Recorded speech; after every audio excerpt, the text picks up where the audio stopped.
there is a kingdom, a magic kingdom, whose princess falls under a dark spell. Beware, the old witch says, a dark curse will descend upon this kingdom, and you, dear princess, will fall into a deep, deep sleep. Not shall awaken you save, for true love's first just... Welcome. The time, my friend, has finally come. We are mere minutes away from the great millennial Disney rise. Soon the unthawing will be complete, and our sleeping beauty will awake. Disney, luminary, legend, will once again walk this earth and share the light of his genius, his wisdom, his magic. His work from Steamboat Willie to The Jungle Book, popular in its time, necessary now. The man should tell a story, yes, he should draw a mouse, yes, but many men should tell stories and draw mice.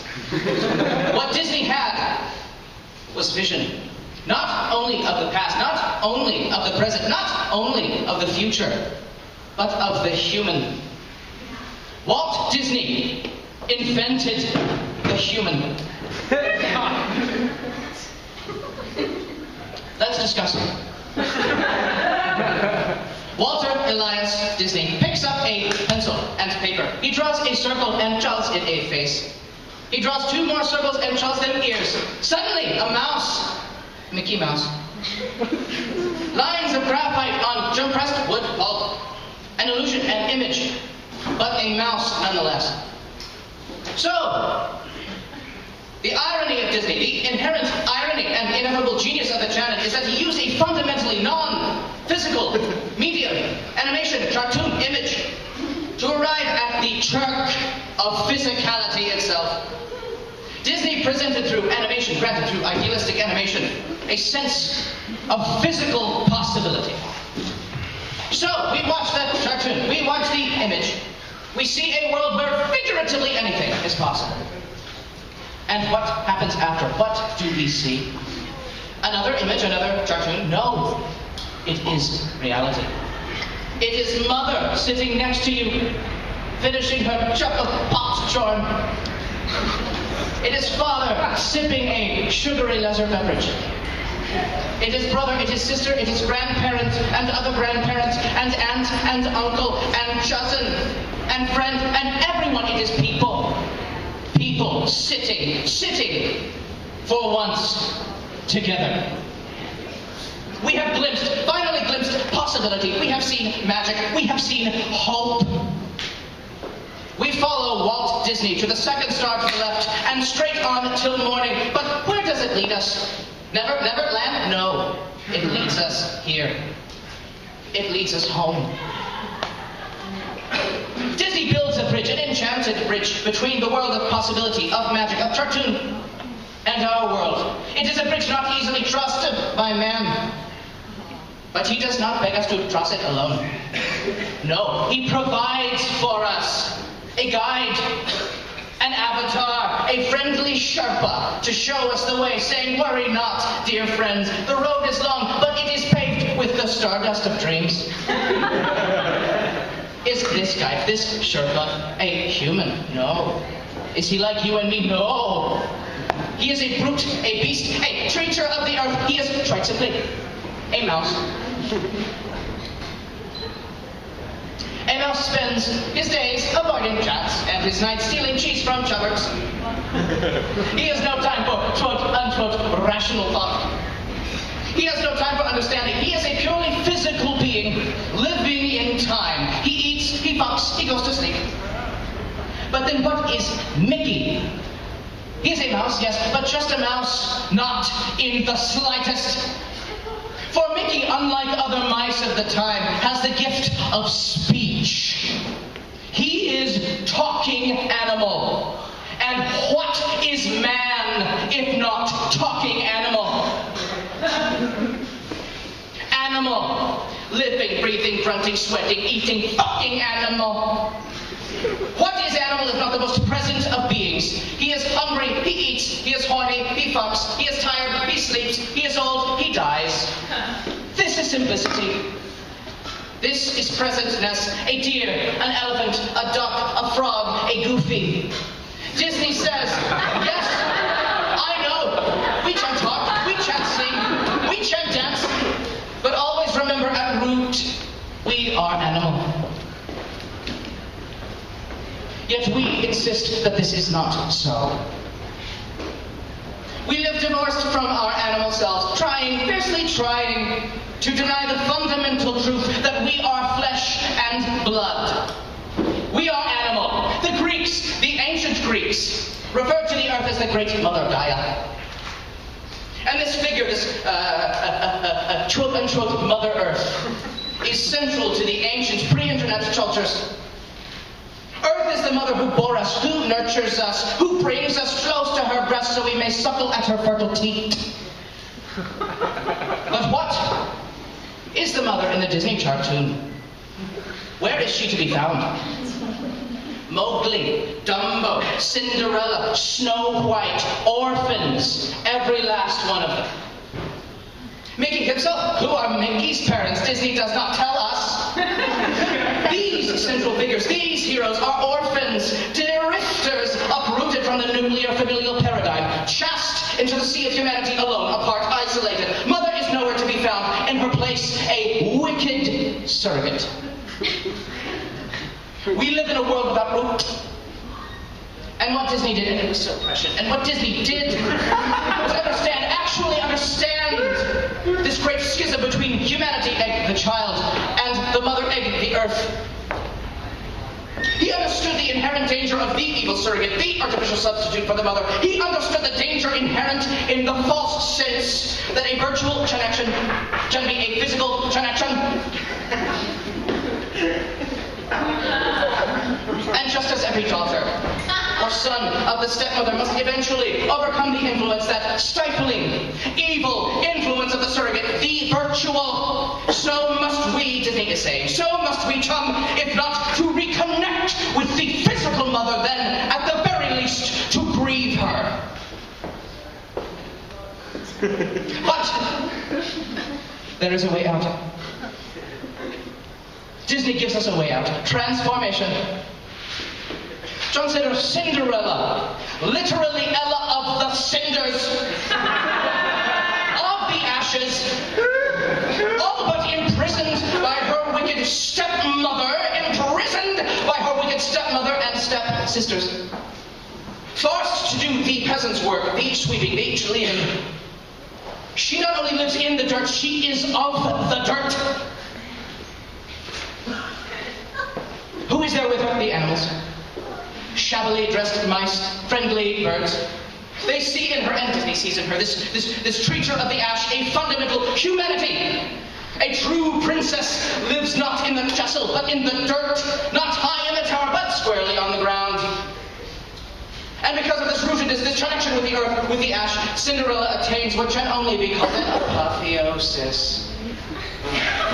She transforms dust and ash, becomes satin and pearls, a pumpkin, a resplendent chariot, a chubby mouse, a gallant horse. And it is through that remoderation, through that magic, that two lovers, two fated lovers can finally meet, flesh to flesh, bone and sinew, meat on meat. Then, the clock strikes midnight, and it all disappears in a puff of smoke. What does Disney mean by this? Is he suggesting, as many scholars have posited, that success is fleeting, that happiness is mirage, a specious image ready to evaporate at moment's notice? No! Anything is possible. Magic is possible. Transformation is possible. Hope is possible. How do we know this? How do we know? Disney tells us. After all is said and done, and Cinderella has transformed into a princess and back, what remains? A glass slipper.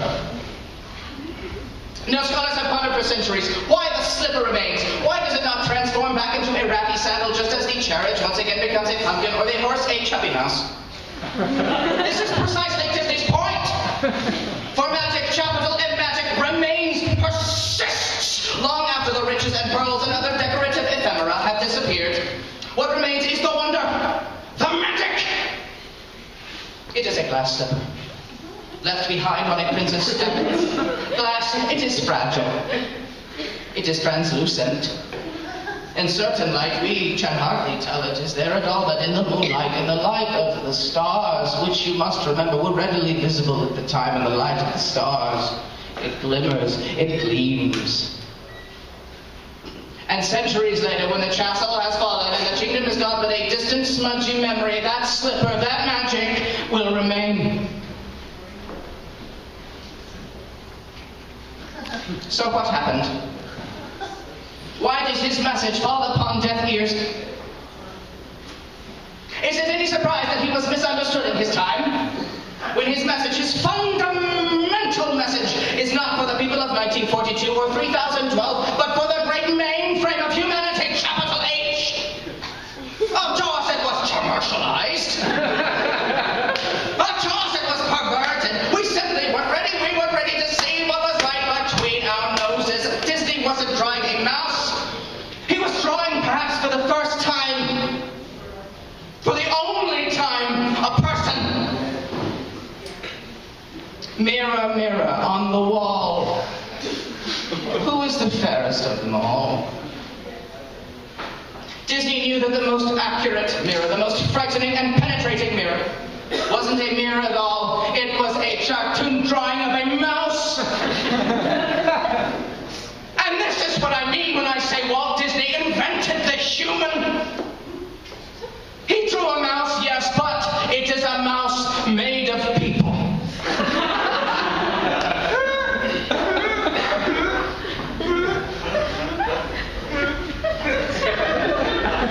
And yet, his greatest creation, his life's masterwork, wasn't a cartoon at all. In fact, it lies before us at this very instant.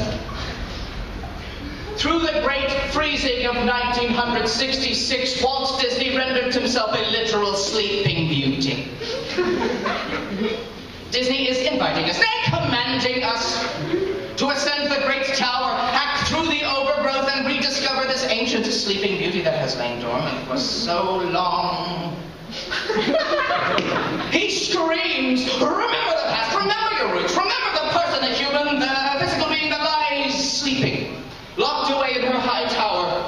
She may sleep for centuries, eons, but one day she must wake. For he knew that we would need him. He knew that one day, today, now, society would awaken to its true destiny. We would become his Prince Charming. We will once again have a hero in our midst. A titan. A true believer, not just in magic, not just in possibility, but humanity. He may be confused. He will be confused. Not only to see a technological world that he should only dream of. He will be confused, disappointed, broken even. To see us here today, orphaned from our own bodies. Orphaned from Mother Earth, orphaned from magic.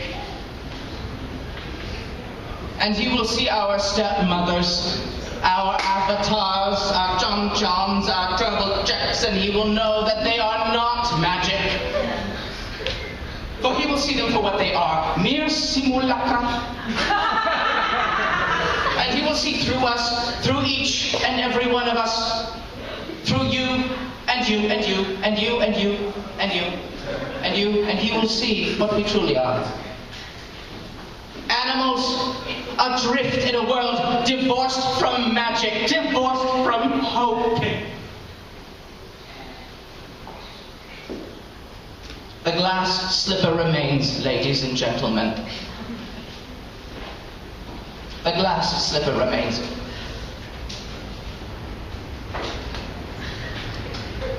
It's a small world after all. It's a small world after all.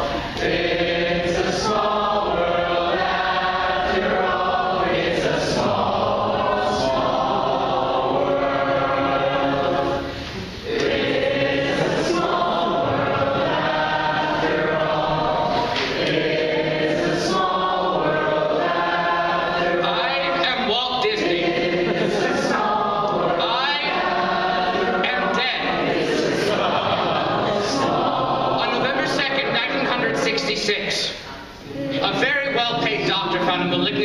in my left lung.